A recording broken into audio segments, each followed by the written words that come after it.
How do you remain so calm? How do you take care of yourself That's emotionally? the way I describe how I deal with the sadness and the emotions of losing patients is that I take myself out of the victimhood. Welcome to another episode of A Conversation with Carl. Please remember to like, follow, and subscribe for the latest content. Today, I'm very excited to have the opportunity to speak with Dr. Anna Goldenberg. Dr. Goldenberg is an associate professor of surgery at Cooper Medical School and director of trauma research at Cooper University Healthcare. She's the subject of the documentary The Asset, which highlights her humanitarian effort to bring advanced battlefield surgical training to conflict zones. Welcome, Dr. Anna Goldenberg, to the conversation. Thank you, Carl. Thanks for having me. So why did you do this documentary? So the documentary actually started out as just a simple conversation with Adam Tietenbaum, who I met through a friend who supported the Asset mission. And the conversation was just simply about how I pivoted, as a Jewish individual after October 7th, where I channeled my frustration, my energy into good rather than negative. So it started out as a conversation, and I never thought anything would come of it because I thought it was just going to be a small little podcast episode until Adam called me back and he said, "Hey, listen, we really need to make this into a movie, a little documentary just showing all the good that happened from this initiative." It's a great documentary. One of the things I found fascinating, nobody on the pit wants to leave the hospital. And I was fascinated by the same comment that you made during the documentary. Yeah. So, that applies so much to when I was a resident. Obviously, as you go through time, you want to leave the hospital a little bit. But, I think it comes from the idea that we are really in the realm of trauma. And even, when they show in the pit, we are really in the most humbling situations, right? We are seeing patients in their worst of the worst moments. And it's just so humbling that you don't want to leave the hospital. You want to give it 100% and then another 1,000% because humble experiences for people, they never stop, in our trauma bay. So I found myself just addicted to helping people in their worst moments. And that's kind of what I've built my career on over the last 10 years at Cooper as a trauma surgeon. When you're in the room, how do you remain so calm? Because I imagine you have to be really calm and you're making decisions at a really fast pace that you don't really have time to think, am I doing the right thing? Do you know what I'm saying? Yeah, totally. So unlike the pit, unlike Grey's Anatomy, where people, they thrive on seeing the chaos, that's not really the case, right? Chaos doesn't get you results. Chaos gets you chaos. For the patient, it does not get you improved outcomes. So, in trauma, we learn that calmness and repetition, algorithmical thinking is what really saves lives, right? Time, every second counts, and every second you are in chaos is every second spent out of making critical decisions, both for yourself and your, the staff that's around you. So, we have a team, right? Everybody is on a team. Everybody has the same goal. When you go into trauma activation on a severely injured patient, or maybe even not a severely injured patient, everything is the same, right? We go through the alphabet. It's just as simple as learning the ABCs, and that's what we call it, A, B, C, D, E, right? And every one of those letters stands for something. And until you get through that letter, you cannot go on to the next letter. So that's what's trained and sort of inherent in us as humans. I think trauma is not for everybody. You do have to be pretty calm.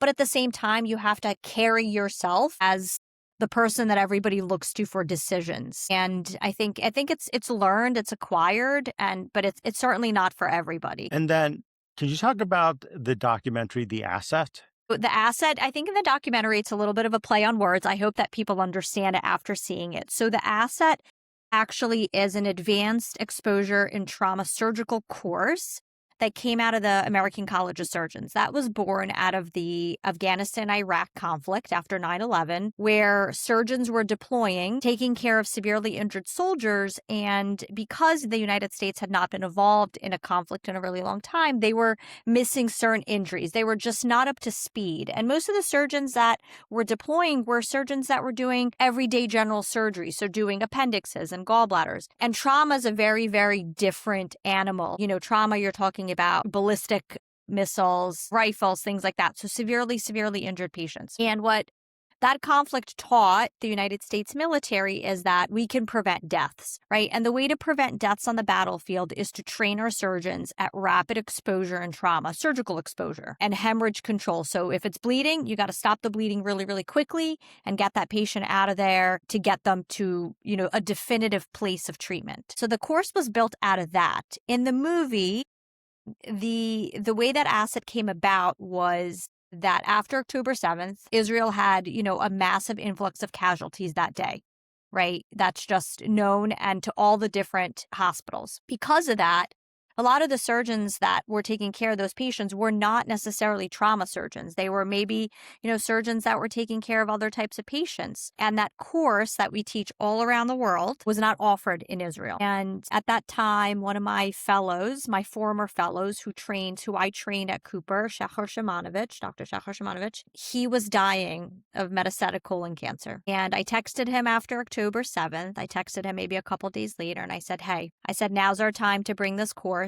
We've been talking about it for a while, and now's our opportunity. In, your last couple of months of life, really, we spoke that candidly about it, to try to push this forward and get the surgeons and the residents, people really taking care of patients on the ground, this course to empower them to learn, to collaborate, to connect during such a hard time, right? Both for Jewish people in America and, the people in Israel. So we worked really hard, and we brought this course there, and we've been taking it back and back and back and expanding it. So Dr. Shachar Shimonovich died before we came there the first time, but he knew that it was going to happen. And hopefully this is a legacy sort of that he left for his, trauma community, for his country and his colleagues. So that's where it came about. Do they let the bodies come in, or do you have to bring the bodies do people donate the bodies? Because I found that fascinating. No. So where do you get the bodies? So interestingly enough, the asset course is taught with fresh frozen cadavers. They're much different than what you would normally see in, like, let's say, a medical school. Cadaver anatomy, those are formaldehyde. Fresh frozen cadavers are essentially people that have just died, and they are procured in a very special way to keep the body and the tissues and the blood vessels, everything intact, as if the person's looking like they are alive. So everything, once that cadaver is defrosted, it looks very real. The way that this happens is that there are multiple companies. The biggest one is in the United States that supplies bodies all over the world. They get donations from people donating their bodies to science. They procure them, and then they ship them all over the world. How long do you have after the body is you can use them up for a certain amount of time. I think they stay frozen years, maybe. I don't know, honestly. Okay. It's not like you have like 6 days and then we got to go. Okay. No, it's funny because in the documentary, I have this discussion with Gil, who's, my partner in crime over in Israel, helping me plan these courses. I tell him it's like people are taking their last field trip, right, to Israel. Yeah. So right, so they've died, and now they're taking their last field trip and making, this contribution to people, and then that's the end of their body, right? They've never been buried, they haven't been cremated, so they ship them from the United States, various locations. So Las Vegas is one of them. There's a couple of other ones. They ship them to Israel. During that time, during the war, it was very difficult to get the bodies there, and also there needs to be a permission from the Ministry of Health to ship these bodies, because this is not something that they do in Israel and in other, Middle Eastern countries, because you're supposed to bury the body. You're supposed to respect the body. And although you can do organ donation in Israel, you're not supposed to really procure your body, in the Jewish religion. Yeah. So yeah, we do ship them from the United States. So when we defrost the bodies, it's literally like a fresh person has just died. So all of the dissection is very, very real. You're able to isolate vessels. You're able to simulate injuries to blood vessels and to organs. And the course is taught very, very systematically. It's an amazing course. It was created by Dr. Mark Boyer. And the course is just amazing at the amount of knowledge and time that we take to really talk about severely injured patients and how to help them. And then the bodies get cremated. And interestingly enough, this is another issue that we encountered. Believe it or not, there's only like 1 or 2 crematoriums in Israel. Yeah, I would imagine that there weren't that many.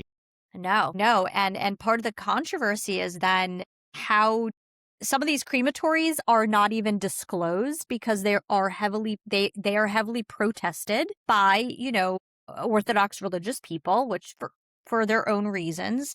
So it was very difficult to find a crematorium that would dispose, like properly. And I would also imagine just because of the Holocaust, that adds Yeah, another yeah, layer to the story of absolutely. like why you can't find the crematoriums in Israel. Yeah. Absolutely. Absolutely. Yeah. Because most people are not cremated in Israel. Yeah. So it's controversial. Yeah. He comes to you, wants to do this documentary, and what's your first reaction? Well, let's do it. And I didn't think that we were, when he kind of said that, I was like, all right, like, and then I just left it alone. And then, he reached out to me and he said, he found Ravit, who's an award-winning Israeli filmmaker, documentary maker. And we kind of planned out all of the steps, and we weren't sure yet what the vision was for the film, but, she really created a beautiful, beautiful piece of art that tells the story, but not only the story of, the asset course or what we do as trauma surgeons, really just about, like she calls it, a platonic love story,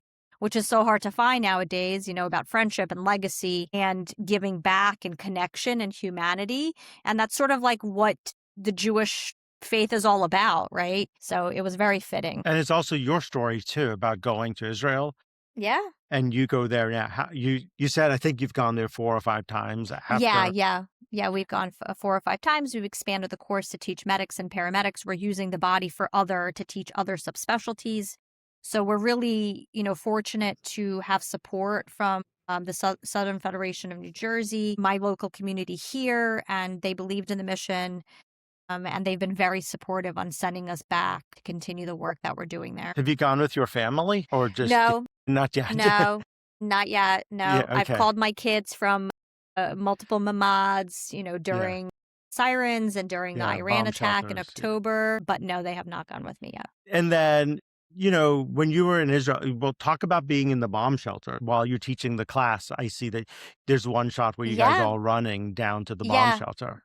So for the Yeah. first mission that we went, it was at the height of the war, the height of the Gaza Israel conflict, and pretty much all day there was rockets being sent into Israel and to Tel Aviv, and every hour or so we would have to stop, the cadaver course, so we would have to run to the bomb shelter, and then everybody would have to take a cigarette break. So it, initially it took a really long time to get through the first 2 days, the first course that we made, and as we came back every couple of months, it got a little bit better until the Iran attack. I believe it was October 1st that it happened. We were there teaching, and that was the first attack. And we were in a bomb shelter at night trying to leave Tel Aviv to go back to JFK, which you'll also see in the movie. That was another scary moment. You'll see a terrorist attack that happened the same day after we finished training our surgeons at Edith Wolfson Medical Center and Ichilov, and they took care of patients at both hospitals. You'll also see that in the movie, and that happened right close to us at a restaurant we were eating at. Well, So everybody again, leaves to go, the doctors that you're all eating with, they all leave to yeah, go to the they hospital. leave. Yep, they Did you go to leave. the So hospital or did you not? no, No. no, that was our we were in Yeah. shelter. We were taking, Yeah. but yeah, it was Yeah. a scary moment for me and my 2 partners that were both there. Both of them are highly decorated, military trauma surgeons now, not in active duty, but very active. Both of them have both been in, high conflict combat zones. So they kept me, calm. They kept me, sort of sane. So I was thankful for them being there. How do you take care of yourself emotionally and mentally Yeah. to make sure that you're okay? Yeah. So, again, 10 years, I've been doing this since fellowship for 10 years. And I think the best way to describe this to people is that, yeah, we have really bad days. We lose multiple people a day to severely, traumatic injuries, accidents that, somebody was just driving to work and they got plowed by a tractor trailer. Somebody was just outside and their kid was hit by a car. And we lose not only adults, but we lose children. And again, I have three young children. So the best way I describe how I deal with the sadness and the emotions of losing patients is that I take myself out of the victimhood, right? And that's kind of just been my life perspective in general, even after October 7th, even through anti-Semitism, I remove myself from being a victim, right? I'm not the victim. So although I'm upset, I'm raw and emotional about losing an adult or a child or even an elderly patient, I'm not the one who died and I'm not their family member. So I always come out of every trauma with a sense of gratitude for my life, that I'm able to continue to wake up every day and to have loved ones around me. So that's how I always come back to that I'm not the victim. And that has saved me time and time again when people, talk about burnout and they talk about, yeah, it's very emotionally draining, but I always pull myself out of that to say, hey, you're still alive, right? That wasn't your kid. That wasn't your mom. And that keeps me in perspective. I That mean, it makes must be sense. tough because it's tough. It must be incredibly gratifying when you save someone's life, and it must be terribly sad on other days. Yeah, it's sad, but we can't, the thing with trauma is that when you're sad in the moment, in the next 5 minutes, there could be somebody next coming. So you really can't like sort of feel sorry for yourself and wallow in the sadness because you need to be 100% there. You need to show up. What I teach my residents is, every patient you need to show up 110% for them because that could be your mom, that could be your kid, that could be you. And you want Yeah. somebody's head to be in the right space to do the best work that they possibly can. So we snap out of it really quickly. We do reflect, we do talk, we debrief, we in our group, we talk about things that keep us going, which is, the love and the passion for the job. And the wins really give you a really, really big high. So, we balance it. When you have a lot of loss, you balance it by that really, really big win of saving somebody that carries you. Is there a specific moment or breakthrough with the student? I imagine Shakar was one of them that during these courses that will stay with you forever. In Israel, In Israel, just during the ASA for from the last 10 years teaching this class. yeah. So again, with my trainees, my biggest thing for them is that when people actually do things with their hands procedurally on real patients and they feel competent about doing them, it's my most favorite thing to see. And what I've, shared with Shachar for the year that he was with us, and again, is so not visible in the documentary, but just through a couple of pictures of us, is that we shared so many incredible moments from across the table during a trauma. And, to look eye to eye and really feel like, whoa, like we did this, like we saved this person. We were sweating there, we're standing there covered in blood, socks covered in blood. And we look across the table and we know, man, where we got this. So I think those are always the moments that I really appreciate. I think also when I really appreciate with my students and teaching this throughout the years is that how humbling it is and how we're still learning, right? We're all still constantly learning. Like I'm not an expert, right? I'm constantly looking for ways to get better. I'm constantly looking to learn from my partners or people in, other trauma centers or even from my Israeli colleagues around the world. We talk about cases, we talk about outcomes. We're constantly really, really trying to get better. And I think the whole goal is to save people, because if we're not evolving, if we're not questioning what we're doing, then we're not doing the best for our patients. So those are the moments. And I always tell them, I was like, listen, I said, this is literally the most humbling profession. I can't describe it in any other way. To see people, like I said, at their worst in their last moments, to look them in the eyes, it humbles you it brings you to your knees sometimes to be in that position. What has reaction to the film been like from Uh, people who've I seen it?